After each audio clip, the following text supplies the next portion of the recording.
I only care about one thing. Will we be number one in crypto? Crypto has turned out, and in that sense, I've been right. Crypto's turned out to be a massive industry, if you want to call it that. And I'm very proud to say that we are far and away ahead of China and everybody else. Now, China's getting into it very big right now. If you want to go after people, you're going to kill that industry, and it'll be very bad. Tremendous number of jobs. I campaigned positively on crypto, very openly. I campaigned. Biden campaigned against it. When Biden found out that I was getting like 100% of the crypto vote, which was a lot, he switched totally and he went in favor of crypto. They went totally in favor. They had many people under indictment. They let them all go. They let them all go. You know that. Many people were under indictment. Biden was a corrupt president. Biden went all in on crypto at the very end because he thought he could get some votes. It didn't work. They voted for me. I want to make crypto great for America. That's the only thing. I don't want to have somebody else have crypto and have China be number one in the world in crypto. Because in crypto, it's a kind of an industry where basically you're going to have number one and you're not going to have a number two. And right now we're number one by a long shot. I want to keep it that way. The same way we're number one with AI, we're number one with crypto. Hey, what's going on, Bull Runners? Welcome back to the channel. Ryan Huggins here, aka Win with Ryan. Imagine waking up tomorrow to find that your crypto portfolio is cut in half, not because of a hack, but because of a hidden divide in investor hype just widened overnight, leaving one coin in the dust while another one surges ahead. With Bitcoin dipping below $95,000 today and global eyes on the United States leadership, every minute you wait could be missing the rebound that is building. So stick around because we've got the breakdowns that could save your stack. Plus, we'll be heading over to X to find out the breaking news in crypto world today. We'll get a look into this upcoming week's red folder news that you need to know about for the financial markets. We're going to head over to Crypto Quant and check Bitcoin holders aren't withdrawing too much from the exchanges. We're going to head over to CoinGlass and check out the open interest for the markets. And there's a very wide gap between XRP and Solana investment interest right now. And we're going to be checking in on XRP in the charts. We are at an extreme level of support right now that must hold over the next couple of days. And then we'll take a look at some positive news to the upside. Where are the next resistance coming in? Plus, we'll look at long-term and short-term momentum. So we have an action-packed video for you tonight. So if you're like most people where you don't have the opportunity to spend hours a day doing crypto research, well, that is what we do for you on this channel every single day. So make sure you subscribe right now. And if you are still feeling bullish about this current bull run, let us know by commenting 777. And if you think the bull run is over, let us know by commenting 000. Do you love crypto, but are you worried about taxes shrinking your retirement nest egg? Here's the deal. Trading and selling crypto can trigger capital gains taxes, eating into your wealth. A crypto IRA fixes that. Per IRS publication 590B, traditional IRA gains like those from crypto aren't taxed until distributed. That's why we partnered with iTrust Capital, a leading crypto IRA company in the USA, to sponsor today's video. And they offer institutional grade custody for retail clients that want to set up their crypto IRAs for retirement, leveraging top storage solutions like Fidelity, Wells Fargo, and Coinbase Prime to keep your assets secure. To get started, simply click the link in the description of this video, sign up for free, and fund your account with cash. They also offer 401k rollovers or crypto transfers, and you can trade 24/7 with just 1% transaction fees and no maintenance costs. As always, I'm not a CPA or financial advisor, so consult one for tax advice, and we do earn a commission if you sign up using our link below to fund your crypto IRA account, but that helps support value-based videos like this. And iTrust Capital already has over 200,000 crypto IRA accounts and over $14 billion in transactions, proving they're trusted by smart investors just like you. So click the link below, get started now by funding your account today, and let's create generational wealth together. First up, we have the overall health of the crypto market today. We're trading at $3.22 trillion. It's down 0.39% in the last 24 hours. Trading volume coming in a little light at 162 billion. We did unfortunately break below support here at that $3.2 trillion, all the way down as of recently, just yesterday. 3.17 is our new most recent low within the last 30 days. We are trying to battle back up. Now 3.22 trillion. Making its way into the next level of resistance, which we're going to run into at 3.35. But when you take a zoom out and you look at it in a much larger scale, Our next level of support is $3 trillion to the downside. So we'll keep a very close eye on this over the next couple of days. Fear and greed index still registering in the extreme fear location here, 17 out of 100. Altcoin season index still hovering flat in the 30s range, 31 out of 100. Bitcoin dominance taking a small turn to the downside, now sitting at 58.8%. And Bitcoin ETF tracker, an absolute bloodbath the last 2 weeks. So Bitcoin's outflows ending the week at $1.1 billion worth of outflows. The week before, $1.2 billion worth of outflows. And the week before, 799. We have not had an inflow positive week for the ETFs for Bitcoin in 3 weeks. And 3 weeks ago, 4 weeks ago, actually, it was October 19th.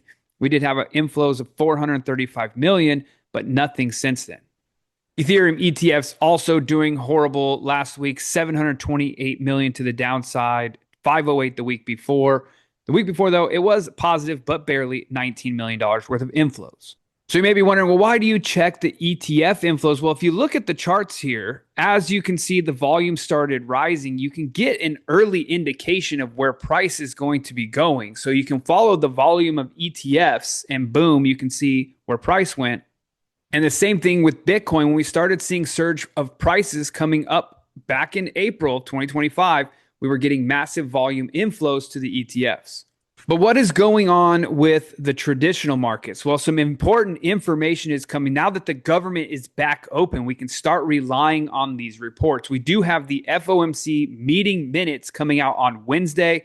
That's going to be a report, but it's going to basically tell us the exact script, the transcript of what they talked about at this meeting. Why are we not going to be getting potential reductions of rates in December and much more, typically days of high volatility? Then we're also going to have on Thursday non-farm employment change. This is the first time that we'll get this reading from the government numbers in many weeks. Plus, we'll get unemployment rate, unemployment claims on Thursday. And then on Friday, we're going to get some manufacturing and services inflation numbers.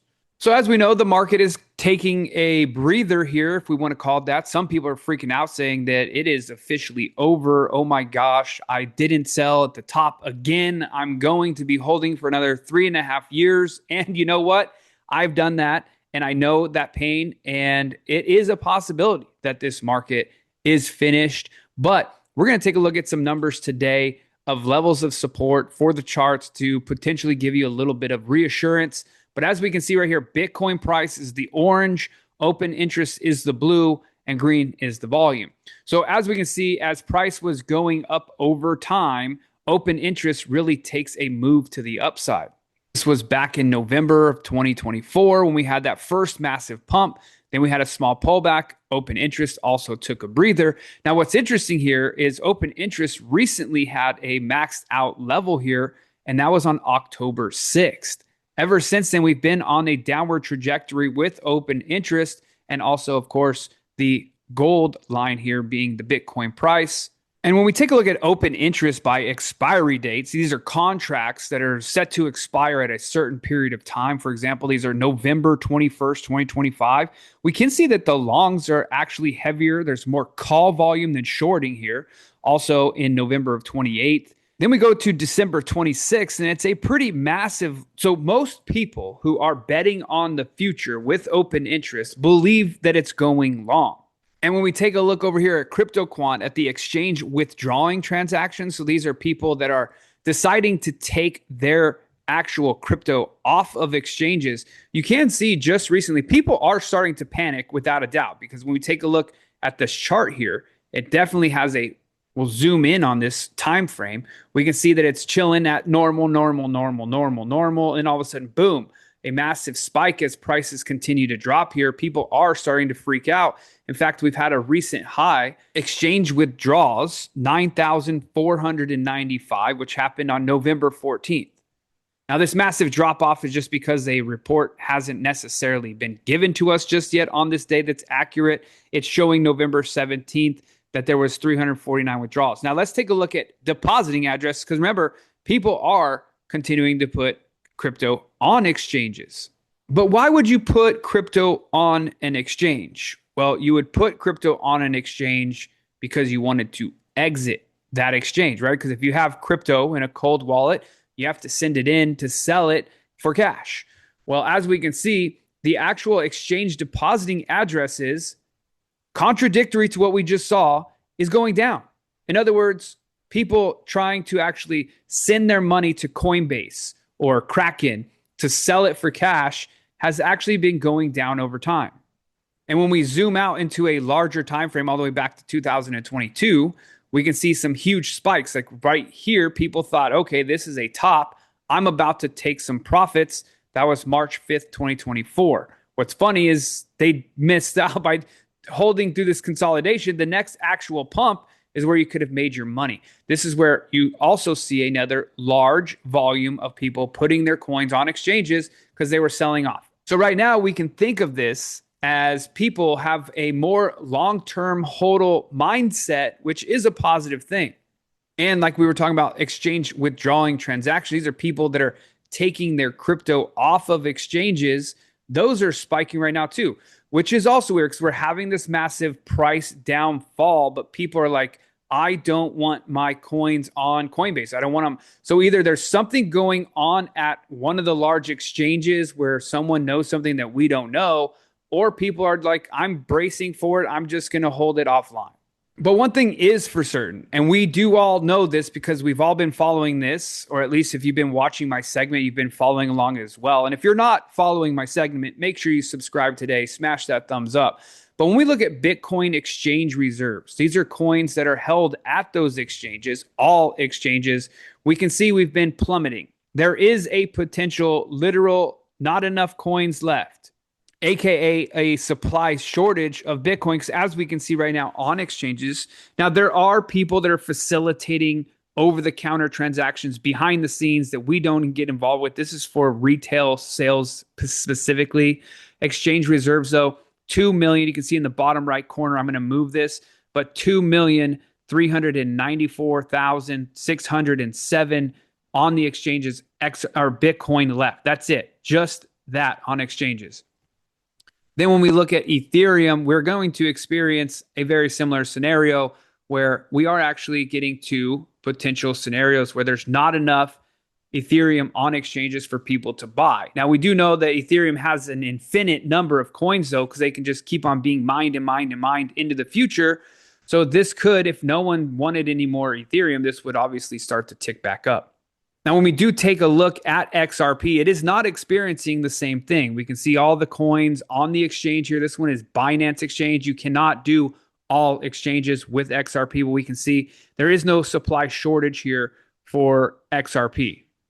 In fact, just on Binance alone, there's 2.7 billion XRP tokens that can be purchased by the public. Now, what is going on? Well, we do know Trump says, I only care about one thing. We will be number one in crypto. So we do know Trump does want crypto to work out. Now, why does he want it to work out? Well, selfishly, him and his family are extremely invested. You could even say overly invested into crypto nowadays because they've all said in their own words that they're going more crypto than they are real estate. They think that crypto is the future.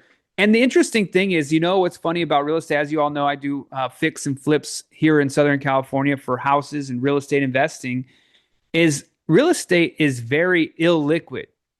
You can't sell it very fast. Now, if you have a really beautiful house that you just fixed and flipped and you list it at a price that is very great, you better buy that house at a very low rate and then sell it at a lower than market value. So you have most of the money in real estate is all made on the purchase, right? You got to buy it at the right price so you can sell it at a great price.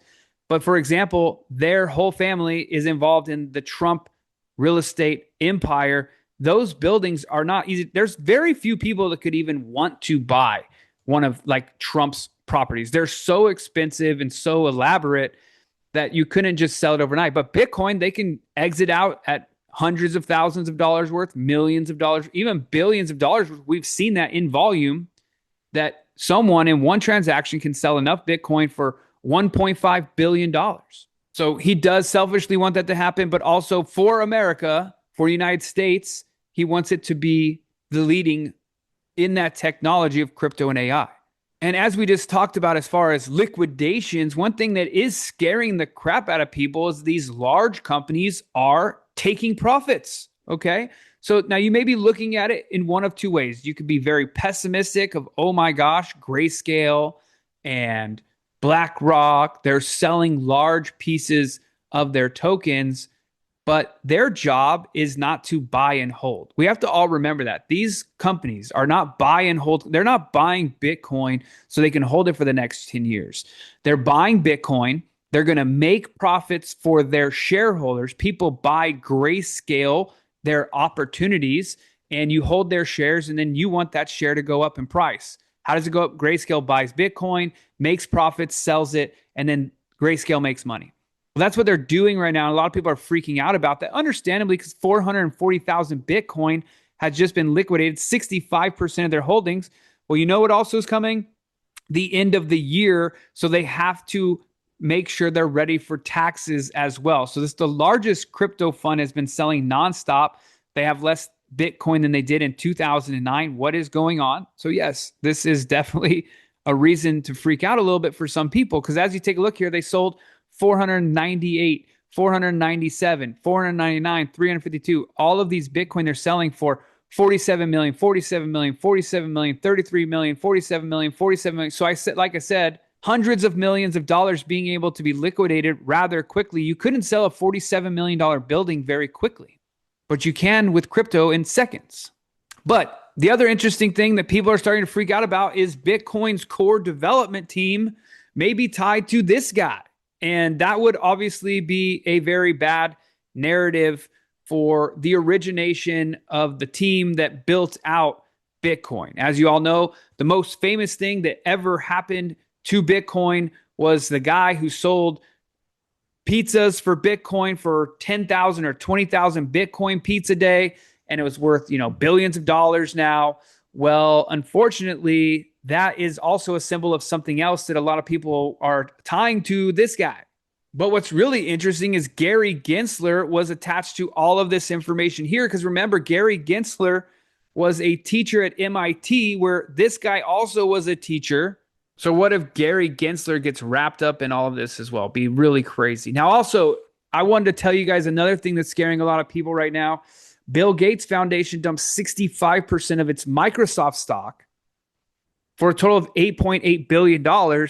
So what is the Gates Foundation doing? Why are they liquidating for so much cash? It doesn't make sense, right? Microsoft is supposed to be this AI-leaning, future-forward company as well. So is Bill Gates just taking profits here? A lot of big names, Bill Gates, BlackRock, Grayscale, are taking profits on a lot of their investments right now in order to potentially prepare for 2026. But it's really interesting that they're moving into cash because of the simple fact that since the beginning of the year, right here, January 14th, this wick right here to the upside was the most recent high for the US dollar. This is the Dixie index, US high. The dollar was recording at 110 on the Dixie report, and then it came down for a low, dipped into our supply and demand zone at 96. Then it came over here, double dipped in here, started to make its way to the upside. So do they know that the dollar is somehow going to gain a tremendous amount of strength, so they're exiting out of their risk on portfolios? Because right now that investment idea looks stupid, considering this dollar this year is down 12% at the lows, and it's currently sitting at 9.86% down. Now, before we get over into the very wide gap between XRP and Solana, let's go ahead and take a look at the charts for XRP. The next indicator that I use, now at this point, we're going to have three indicators. And the moving average indicators we use is going to be, in my personal opinion, moving average ribbon. And we're going to change the settings here. There's 4 different ones.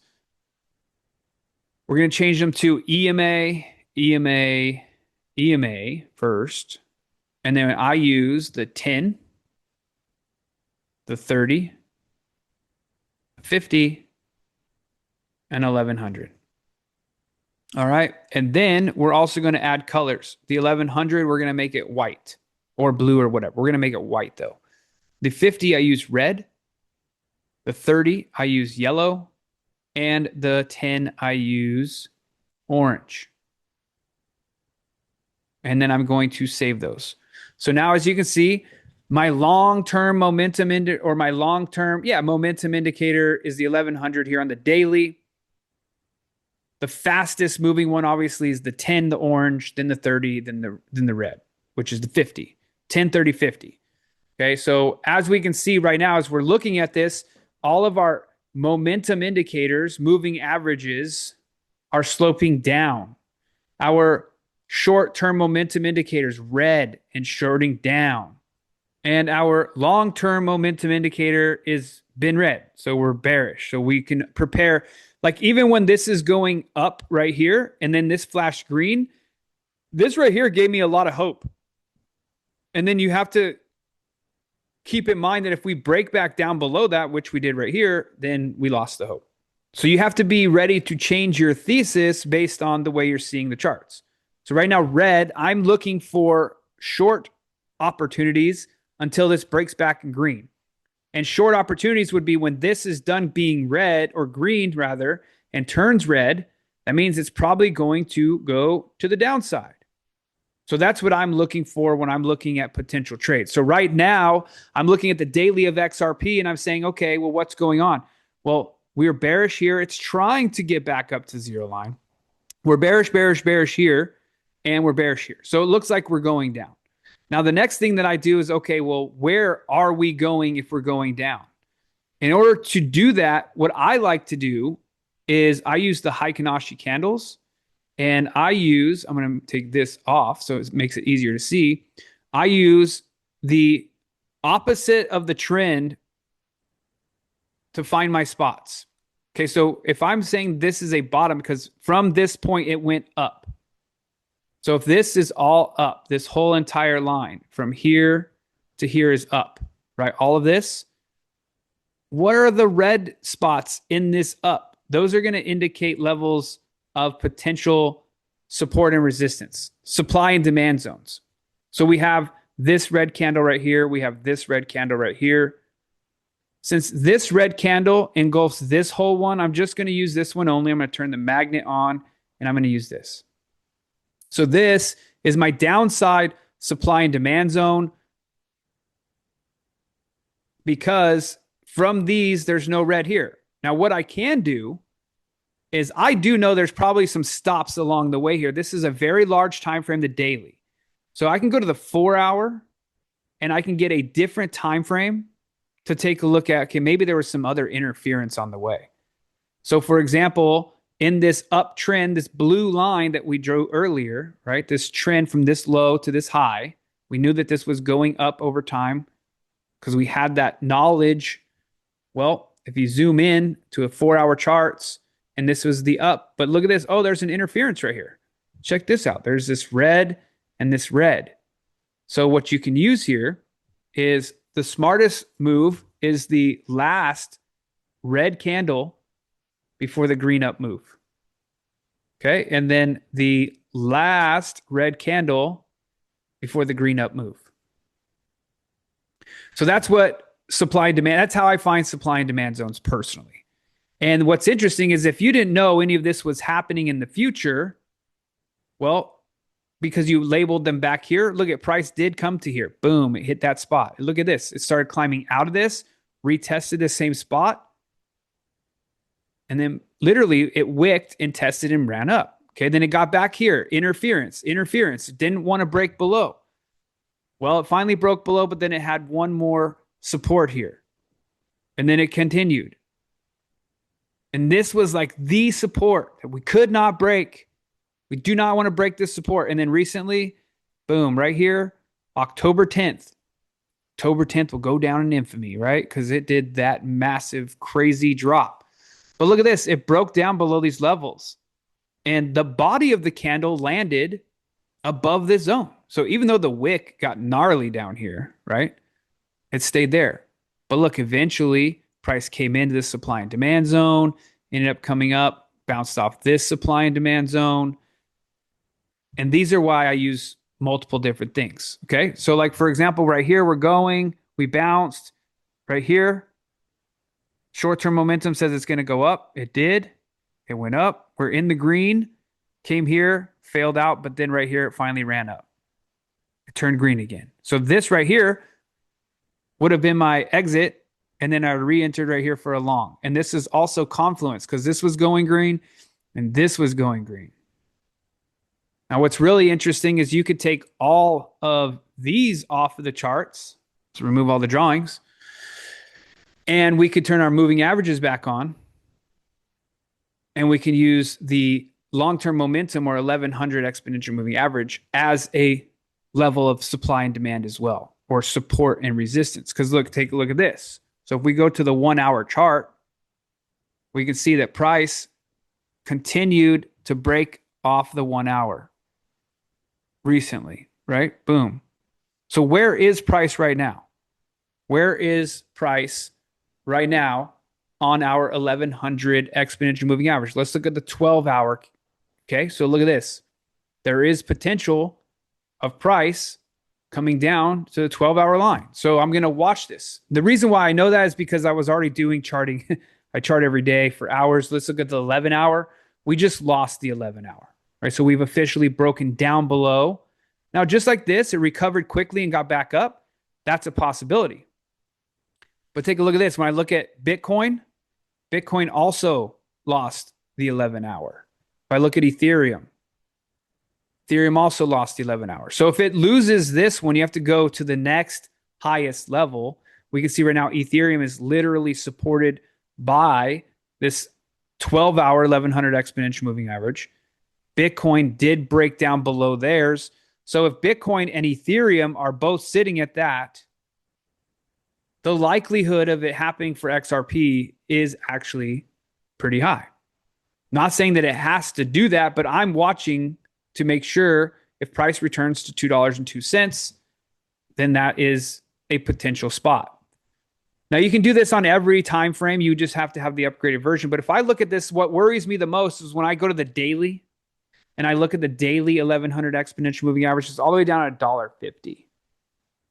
So if we don't do something now, if price doesn't start to build some momentum to the upside, there's a likelihood of price coming down to these types of levels. So if we look at XRP at $1.50, Ethereum is at 27.37. This is on the daily chart. Bitcoin is at $74,000. Now, does it have to come down to those levels, the daily? No, I'm not saying that it does. I'm just saying that it is there. What's really freaky is the fact that last time price got to these levels, it was a support, and then this is a support. So if price were to do some crazy drop like that, which would probably be unprecedented really though, because from the all-time high to that level, that's a 40% drop. So that has definitely happened to Bitcoin in the past. But let's go ahead and do this on Bitcoin as well. So we're going to go to the daily charts. We're going to turn the moving averages off. And we know by zooming out on the actual chart for Bitcoin, we'll go to the low that we know is the low. And then we go what direction up. So we know that this direction is here. So we know price action went up. So if price action went up, then I want to see as price goes up, where are my red interferences along the way? Because I'm going to mark those off as important levels. I'm going to box it off. I'm going to turn on the magnet option. I'm going from this bottom up. Oh, there's a red one. I'm going to highlight that. Okay.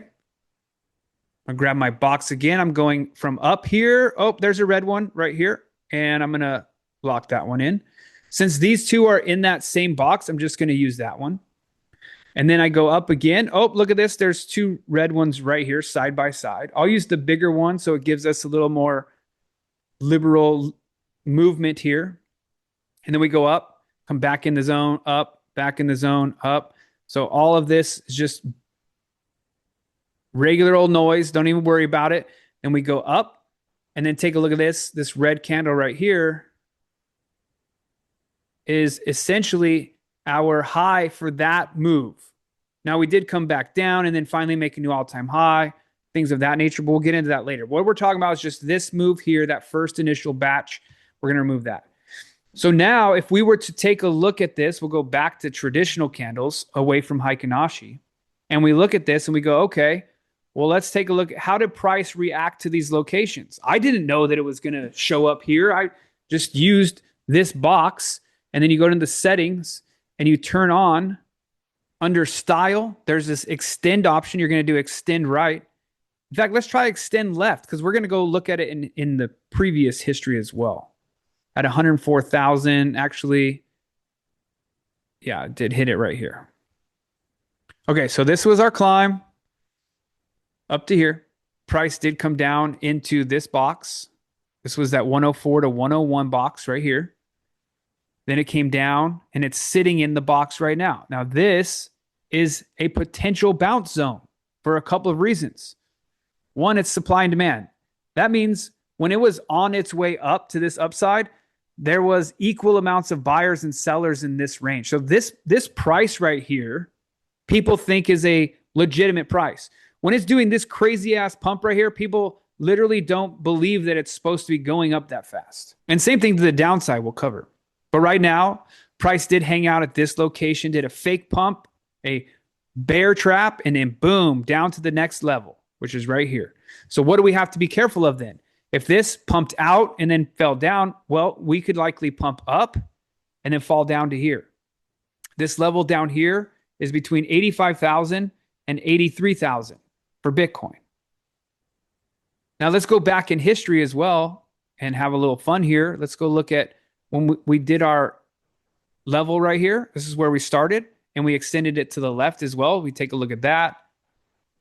Okay. And then obviously it had never been that high in the past. So now we know our supply and demand zones. Those are important.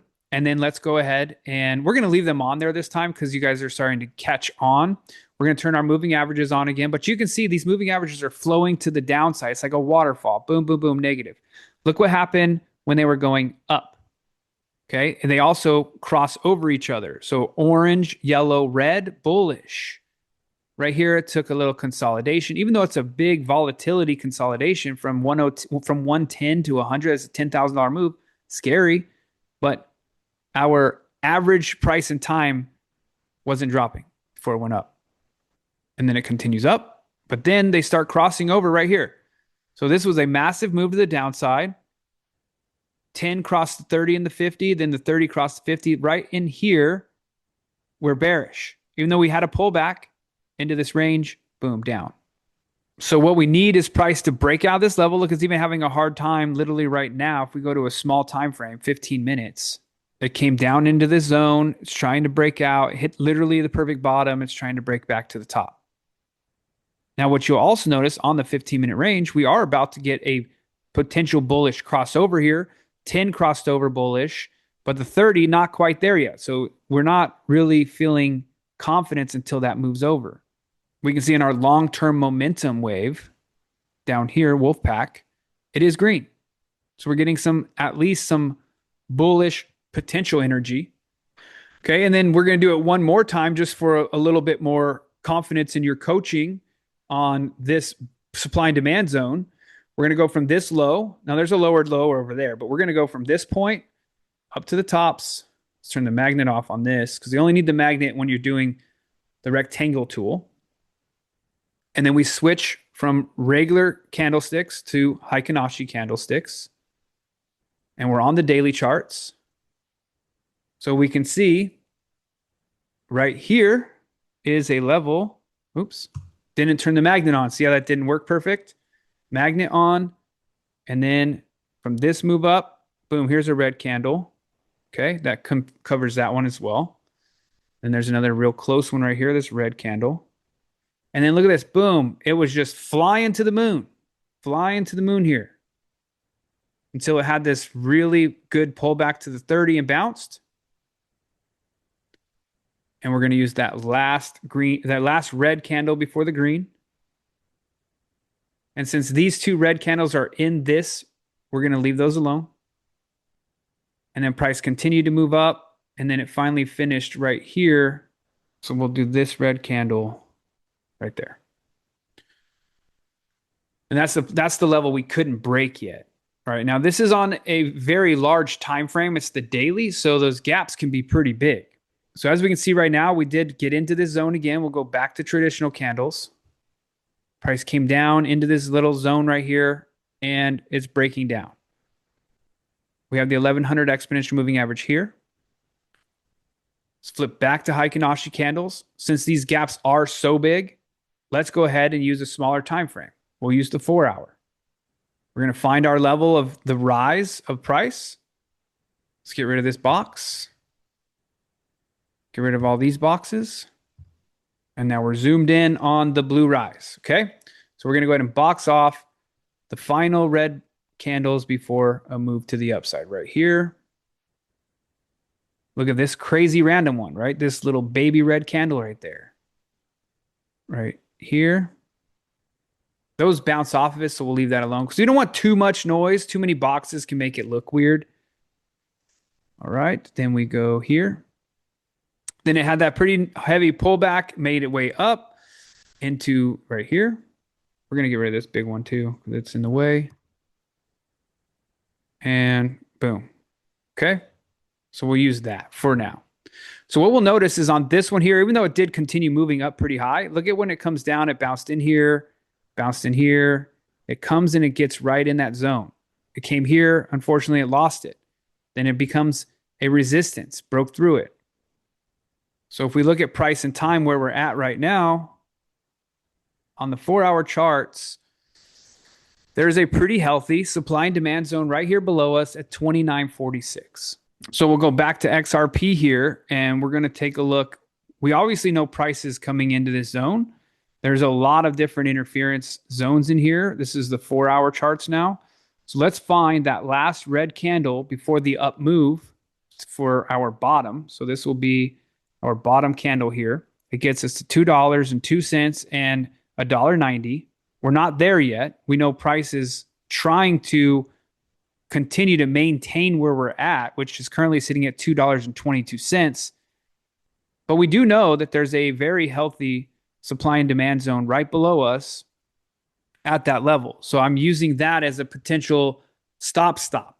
Otherwise, we could, be in some pain for a significant drop. And then what we'll do is we'll go here and we'll go to this red candle right here. We'll box that one. This red candle right here. This red candle right here. Okay, so these are levels that we can keep in mind.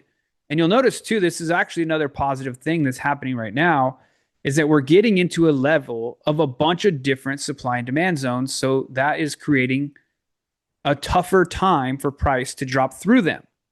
So as we look right now at price, this is the 4 hour charts. Price came into this box. This is the 219 to 216 box. It's trying to battle back up. Right now, it's trying to battle up into this box right above us, which is the 225 to 227. If it breaks through that one, now we've been working on from bottoms up. What we have to do now, real quickly here, is where is price going to go for the upside? So we can see this random, so this was a down all red and then a random green candle. Well, that's also going to be an interference.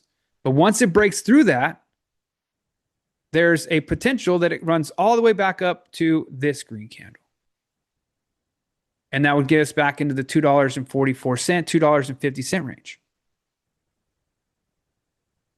And that's what happened right here last time it did it. Boom, right? So when 4 hour long-term momentum broke through the zero line here, it went ahead and ran it up. We're in very similar territory here. We just need a lot more momentum coming in for the long term. Our Wolfpack indicator, unfortunately, it's pretty deep red. I mean, it's deep below the zero line. It needs to come up. Our short-term momentum waves, look at what happened last time. Short-term momentum wave was green and riding green for this whole block. Look at this. It got to the top and rode it, which that's beautiful right there. So long-term momentum made the crossover to bullish. Short-term momentum was riding green heavy. Boom. But once that cycle ran out of power, came back down. It did make another run up. But right now you can see it's not even having any strength to run up at all. Because right now, the long-term momentum is red. So every time this green tries to run against it, it's running against red. Over here on this secondary run, even though it wasn't very high, it was a nice push, it was still running with the green. So if we look at this on the daily charts now, and we go to regular traditional candles, you can see how it respects all of these time zones. Okay, so let's talk about this gap between XRP and Solana investors. So there's speculation that the average investor still hasn't reached a clear consensus on which crypto assets beyond the top two, which would be Bitcoin and Ethereum, warrant any like real actual attention going forward. According to the president of Coinbase Asset Management, Anthony Basili, he says there's a very, very clear view in the investor community in terms of right first portfolio is Bitcoin. The next Bitcoin is Ethereum.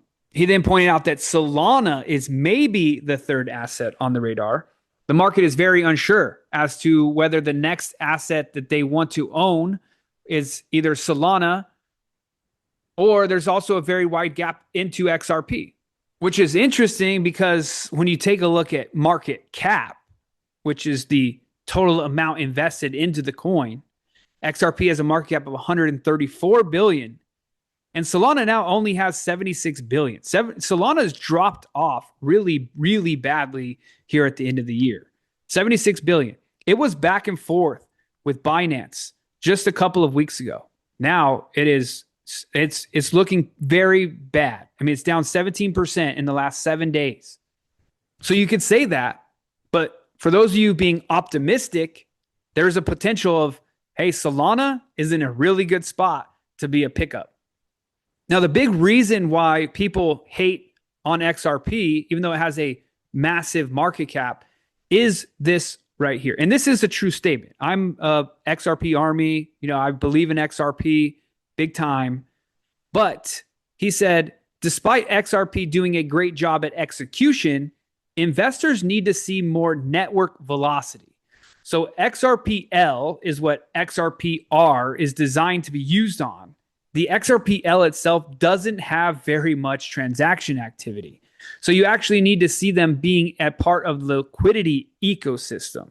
Basil did point out the significant progress that Ripple has made. But remember, that's Ripple, the company, okay? Ripple and XRP are symbiotic, but they're not the same thing. Like I know a lot of people in the very beginning thought, I'm buying XRP. That represents I'm owning the company Ripple shares, but it wasn't. And that's why the lawsuit actually happened, by the way. So this including acquisitions of a custodian, a stablecoin orchestration layer, and a broker dealer. So Ripple, the company, I would buy shares of Ripple company if it was public. It's got an incredible infrastructure built. But we're waiting for them to flip the switch for XRP. And Basili went on to say that they're making all the right steps. The question is, does the market think that they're ready, to be the next top 4 asset? Well, as you know, XRP is a top 4 asset because it's number 3. I mean, obviously there is Tether in the way, but that's not really a crypto. I mean, that's a stable coin. It's not the same thing. So XRP, technically the 3rd coin there. We do have XRP looking at holding a strong support here, needing a bounce and a rebound. While when we take a look at Solana in the charts, Solana on the daily charts, what did we talk about earlier? The 1100 exponential moving average, Solana just touched. So this could be a very strong support for Solana. If it were to continue bleeding out below this level, it is in very deep trouble. But let's go ahead and chart it out real quick. So we have this is on the daily, so there are going to be bigger gaps. But we have a support level all the way down here is basically the low. Let's turn the magnet back on. The low for Solana, the very last red indicator before the green uptick. Okay. So then we get up into here and we have this low red right here. You can see these bounced off that same level. So this is an important level here. We move up into this range. We're going to go ahead and box this one off. I mean, the reality on the daily, dude, it's chop city for Solana. It's not even, you could basically box off all of this. It's just been chop city, but it does continue moving up to the upside, which is nice.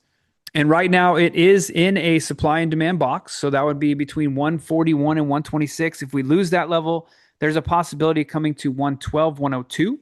If we go back farther in history to like this scenario over here, let's highlight this box right here. You can see that was a resistance, broke through. So this area right here, that's $75 Solana. I mean, if you could buy $75 Solana again, I would not say no to that. I'm also not saying that it's going to get that low. I'm just saying that those are supply and demand zones per the charts of where people have bought and sold Solana. Daily short-term momentum's bottomed out. This is still bearish. Weekly short-term momentum's bottomed out. This is a good sign actually, because it could make a flip. Now, what I don't like is this weekly has just turned bearish. Last time the weekly turned bearish, red candle on the Wolfpack, price went from here 166 down to here $96. Back to XRP. XRP also, this is not good. So this is what I was not wanting, because the new weekly candle literally just kicked off. 6 days, 22 hours left. We've now passed down below on the Wolfpack indicator into red. So this needs to be an immediate turnaround. Otherwise, we could be going into bear market territory. This week's candle is probably the most important candle in XRP in a long time.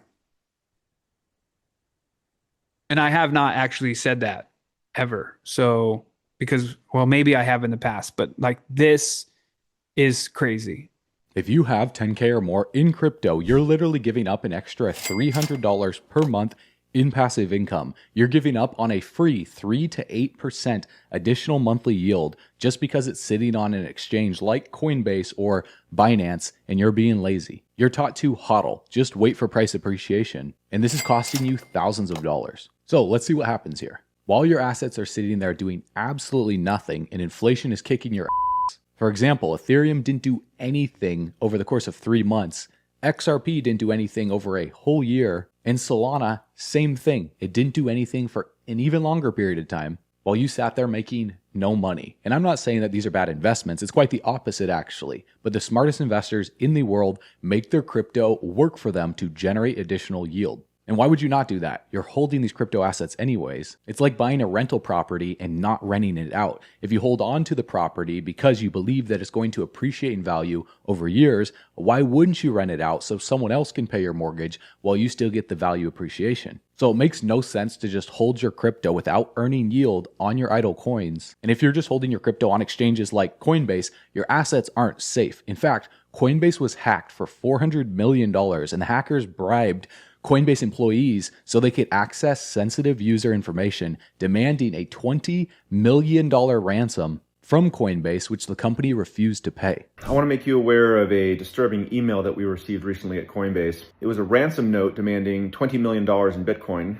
in exchange for these attackers not releasing some information they claim to have obtained on our customers. I'm going to respond publicly to these attackers by saying no. We are not going to pay your ransom. And I even received a letter in the mail saying that my information was included in that hack. So I'm speaking from firsthand experience here, not just an article that I read online. So not only are you leaving free money on the table by not earning yield on your idle crypto, but you're also putting yourself at risk of losing it all, getting hacked, or having your account frozen by keeping your crypto on centralized exchanges. Because if it's not your keys, it's not your crypto. You already know this, so I don't have to tell you. You can't afford to be lazy with your capital. The US is drowning in nearly $40 trillion in debt, so this is your insurance against the system. To learn how you can earn passive income on your coins every single day while protecting your capital from hacks or scammers, my research team put together a step-by-step tutorial for you to start earning yield on your crypto today, and it takes less than 10 minutes to get set up. All you need to do is go to altcoinpro.com after you're done watching this video, create your account, and click on the Start Here lesson under the classroom, and you'll discover how one liquidity pool is earning our members up to 40% yield on digital assets that they already own. Plus, you can go into the DeFi yield picks and see even more opportunities to earn passive income on your coins safe and predictably with complete control and ownership of your assets. You will make significantly more money by being your own bank. And all you need to do is go to altcoinpro.com to get started right now.